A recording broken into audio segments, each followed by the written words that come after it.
Hello दोस्तों, स्वागत है आपका फिर से मेरी एक नई वीडियो में। तो मेरा नाम है रवि कुमार और आप देख रहे हैं मेरा यूट्यूब चैनल हीरो के टेक।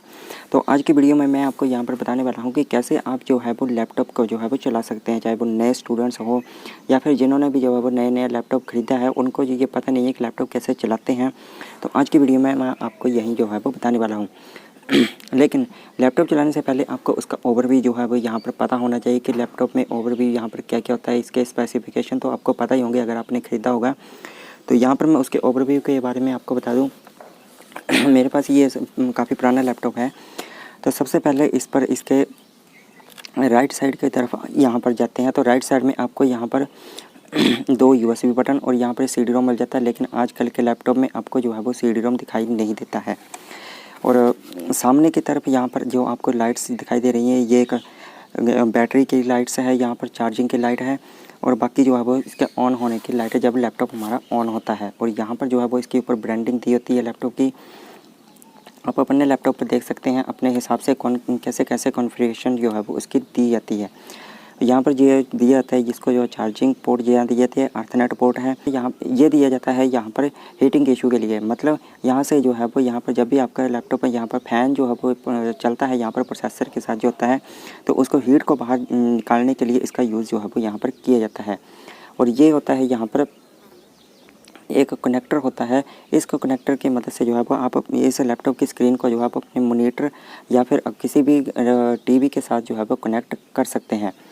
उसके बाद ये होते हैं यहाँ पर HDMI पोर्ट और इसके साथ दिया जाता है एक USB पोर्ट। और यहाँ पर ये स्पीकर्स के लिए ऑडियो जैक जो है वो दिए जाते हैं। और बाकी इसमें जो है वो कुछ नहीं होता है। बाकी यहाँ पर बाकी तो इंटरनल पार्ट्स होते हैं। तो चलिए मैं अभी लैपटॉप को यहाँ पर ओपन करता हूँ मैं। तो जैसे ही आप लैपटॉप को यहाँ पर ओपन करते हैं तो लैपटॉप में यहाँ पर कई लैपटॉप में यहाँ पर उसकी स्पेसिफिकेशंस वगैरह जो है वो यहाँ पर लिखी होती हैं, कईयों में जो है वो नहीं होती है। तो यहाँ पर जो है वो सिंपल एक यहाँ पर कीबोर्ड ऊपर दिया होता है लैपटॉप में और इस पर ये इसका और यहाँ पर ये पावर बटन दिया होता है और इसको जो है वो यहाँ पर ट्रैक पैड बोलते हैं। ये माउस की तरफ वो जैसे कि माउस होता है इसमें लैपटॉप में जो ऐसे होता है, इसको जो है वो ट्रैक पैड कहते हैं। इसमें जो है वो यहाँ पर एक लेफ़्ट बटन दिया जाता है और इस तरफ जो होता है वो राइट बटन जो है वो इसमें दिया जाता है। तो अभी मैं यहाँ पर लैपटॉप को जो है वो ऑन करता हूँ। उसको ऑन करने के लिए यहाँ पर जो है वो बटन दिया जाता है। तो इसको हम यहाँ पर सिंपली से प्रेस करते हैं तो लैपटॉप हमारा जो है वो ऑन हो जाता है। यहाँ पर कीबोर्ड में यहाँ पर जो है वो यहाँ पर एक FN का यहाँ पर अलग से बटन जो है वो दिया जाता है लैपटॉप कीबोर्ड में। FN कीबोर्ड बेसिकली यहाँ पर जो कुछ ऑप्शंस दिए होते हैं, जैसे वाईफाई ऑन करना हो, इसकी लैपटॉप की यहाँ पर स्क्रीन कम या ज़्यादा करनी हो, उसके लिए यहाँ पर जो है वो ये जो ऑप्शन दिए जाते हैं, इसको FN प्रेस करके इसको जो है वो दबाया जाता है। इससे लैपटॉप की स्क्रीन जो है वो कम या ज़्यादा जो है वो हो जाती है। तो दोस्तों अभी मैंने यहाँ पर लैपटॉप को जो है वो ऑन कर लिया है। इसमें मैंने जो है वो यहाँ पर विंडोज़ 7 जो है वो इंस्टॉल यहाँ पर जो है वो इसमें की हुई है। तो जैसे ही आप यहाँ पर देख सकते हैं यहाँ पर जो ये लाइट यहाँ पर जली हुई है, तो आप देख सकते हैं यहाँ पर ये वाईफाई की लाइट्स है और यहाँ पर ये वाईफाई ऑन है, ये लाइट्स जली हुई है। यहाँ पर लैपटॉप ऑन है, उसकी लाइट जली हुई है। यहाँ पर जो ये प्रोसेसिंग कर रहा है उसकी लाइट जली हुई है। और यहाँ पर चार्जिंग लगाते हैं तो उसका यहाँ पर इंडिकेटर जो हमें जो है वो यहाँ पर शो होता है। तो सबसे पहले जो स्क्रीन यहाँ पर जो है वो ऑन होती है लैपटॉप की, इसको हम जो है वो यहाँ पर डेस्कटॉप कहते हैं। और यहाँ पर जो ये लिखे हुए हैं कंप्यूटर नेटवर्क रिसाइकल, इसको जो हम जो है वो आइकन्स कहते हैं। और यहाँ पर जो नीचे होता है यहाँ पर ये जो घूम रहा है, इसको हम जो है वो माउस पॉइंटर जो है वो कहते हैं। उसके बाद नीचे की तरफ हम जाते हैं तो यहाँ पर इसको जो हम स्टार्ट बटन जो है वो कहते हैं। जैसे ही हम यहाँ पर ट्रैक पैड जो है वो ट्रैक पैड पर यहाँ पर क्लिक करेंगे और हमारा स्टार्ट जो है वो यहाँ से स्टार्ट बटन की मदद से जो है वो हमारे प्रोग्राम जो है वो ओपन जो है वो हो जाएंगे। तो यहाँ पर जो ऑप्शन आता है नीचे ऑल प्रोग्राम्स का, तो ऑल प्रोग्राम्स मतलब यहाँ पर हमने जितने भी एप्लीकेशन इसमें इंस्टॉल की होती हैं, ये सारी की सारी एप्लीकेशंस जो है वो यहीं पर जो है वो आती हैं। जैसे कि माइक्रोसॉफ्ट ऑफिस हो गया या फिर कोरल ड्रा या फिर कोई भी आपने एप्लीकेशंस जो भी इसमें इंस्टॉल की होगी वो यहीं से जो है वो आपको शो होगी। उसके बाद इस तरफ आ जाते हैं लैपटॉप में, तो यहाँ पर आपको जो है वो यहाँ पर आपको जो है वो दिखाई देता है एक बैटरी का इंडिकेटर। यहाँ पर हमारी जो कितनी % यहाँ पर लैपटॉप की बैटरी है वो यहाँ पर शो होती है। और यहाँ से जो कोई भी सिक्योरिटी इसमें कोई भी यहाँ पर कुछ इंपॉर्टेंट मैसेज आता है तो यहाँ से शो होता है। और यहाँ से जो है वो हम इंटरनेट जो है वो एक्सेस कर पाते हैं, अगर अपने जो है वो अगर किसी का भी हॉटस्पॉट अगर ऑन हो तभी।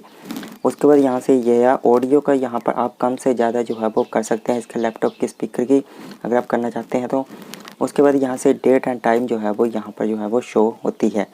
और ये जो ऊपर लिखाया गया है ये कैसे आते हैं, ये आते हैं यहाँ पर, इसको हम इस पर हम पहले यहाँ पर राइट क्लिक करेंगे ट्रैक पैड की मदद से। जैसे हम राइट क्लिक करते हैं तो राइट क्लिक करने के बाद यहाँ पर हमें गैजेट्स यहाँ पर जो है वो हमें शो होते हैं। जैसे हम इस पर क्लिक करते हैं तो यहाँ से जो है वो हमें अलग अलग गैजेट्स जो है वो शो होते हैं, जिनको जो है वो हम लगा सकते हैं, चाहे कैलेंडर लगाना हो, क्लॉक लगानी हो, हम कुछ भी लगा सकते हैं इसकी मदद से। तो उसके बाद मैं जाता हूँ यहाँ पर इसके माई कंप्यूटर में। जैसे मैं यहाँ पर माई कंप्यूटर में जाता हूँ तो माई कंप्यूटर में यहाँ पर जो है वो आपको ड्राइव्स जो है वो दिखाई देंगी। ये ड्राइव्स होती हैं जैसे कि लोकल डिस्क C लिखा हुआ है, D लिखा हुआ है, E लिखा हुआ है। तो C में हमारी जो है वो इसमें जो है वो विंडो इंस्टॉल रहती है। हम कोई भी प्रोग्राम जो है वो इसमें मतलब हम ना हमारा जो पर्सनल डेटा होता है जैसे कि फ़ोटो हो गया, म्यूज़िक हो गया, वीडियो होगी, वो हम C ड्राइव में नहीं रखते हैं। उसके बाद जो भी ड्राइव्स यहाँ पर जो है वो बनी होती हैं जैसे कि D या E या कोई भी और अगर आपको बनानी हो तो आप बना सकते हैं। जैसे कि आप देख सकते हैं ये कितने कितने GB की जो है वो बनी हुई है, इनको आप अलग अलग पार्टीशन करके भी जो है वो बना सकते हैं। तो उसमें डाटा जो है वो आप अपना पर्सनल डाटा जो है वो यहाँ पर रख सकते हैं। तो उसके बाद यहाँ पर जो ये CD-ROM का यहाँ पर ऑप्शन दिखाई दे रहा है, लेकिन अगर आपके पास नया लैपटॉप है तो उसमें जो है वो CD-ROM का ऑप्शन जो है वो यहाँ पर दिखाई नहीं देगा। तो अगर आपके पास लैपटॉप में विंडो 11 भी अगर आपके लैपटॉप में इंस्टॉल है तब भी ये 4 आइकन्स जो है वो यहाँ पर आते हैं। जैसे यहाँ पर डॉक्यूमेंट्स लिखा होता है, ये कंप्यूटर है, ये नेटवर्क, साइकिल बिन और कंट्रोल पैनल। ये जो 5 आइकन्स है ये पहले से ही यहाँ पर जो है वो आते हैं।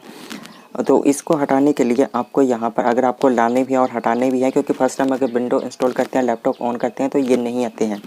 तो इनको लाने के लिए यहाँ पर आपको जाना होगा पर्सनलाइज में। उसके बाद आपको यहाँ पर चेंज डेस्कटॉप आइकन में यहाँ पर आपको जाना होगा। जैसे यहाँ पर जाते हैं तो यहाँ से आप जो है वो इन आइकन्स को यहाँ पर रख सकते हैं अगर आपको चाहिए। अगर जो भी आइकन आपको यहाँ से चाहिए आप उनको जो है वो रख सकते हैं। तो ये थी यहाँ पर विंडो 7 इसमें मैंने इंस्टॉल की थी। तो विंडो 7 के बारे में आपको मैंने इसमें बताया कि लैपटॉप में ये क्या क्या होते हैं। और नीचे वाले बटन को यहाँ पर ये इसको पूरी को यहाँ पर स्टार्ट बार जो है वो इसको यहाँ पर टास्क बार जो है वो कहा जाता है। तो इस तरह से आप जो है वो लैपटॉप का यूज़ जो है वो कर सकते हैं और लैपटॉप को जो है वो यहाँ पर चला सकते हैं। तो आई होप इस वीडियो से आपको कुछ जानकारी मिली होगी कि लैपटॉप को जो है वो कैसे चलाते हैं। तो मिलता हूँ मैं फ्रेंड्स अभी आपसे नेक्स्ट वीडियो में, और तब तक के लिए till then take care and bye bye दोस्तों।